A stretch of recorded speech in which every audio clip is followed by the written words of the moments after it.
மாப்பிள்ள கொஞ்சம் கிட்ட வர்றீங்களா? பரவாயில்ல, அப்படியே சொல்லுங்க. சரி நானே வர்றேன். மாப்பிள்ள நான் என்ன சொல்றேன்னா, ரகசியம் தானே. பாரதியார நேத்து ராத்திரியே பாண்டிச்சேரி அமிச்சிட்டேன், போயிட்டாரு. தாத்தா, பாரதியார் நம்ம ஆபீஸ்ல தான் இருக்காரு, போய் பாத்துட்டு வாங்க. பாரதி புரட்சி புயலே.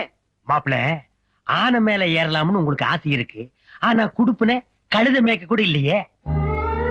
கோமணம் கட்டுறதுக்கே உங்களுக்கு வக்கில்ல, இதுல நீங்க முண்டாசுக்கு ஆசைப்படலாமா?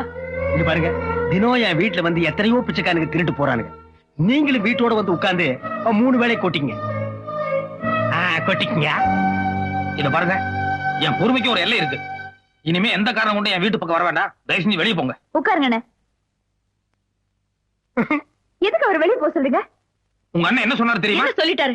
நீங்க கஷ்டத்துல இருக்கீங்க, உங்களுக்காக ஒரு ஃபைனான்ஸ் கம்பெனி ஏற்பாடு பண்றேன், அதுல சேர்மன் போஸ்ட்ல உட்காருங்கன்னு சொன்னாரு. இது என்ன தப்பா? அதேதான். ஆர்த்தி, உங்க அண்ணனை பத்தி உனக்கு தெரியாது. இல்ல, இது நாள் வரைக்கும் உங்களை பத்தி தான் எனக்கு தெரியாம இருந்துச்சு.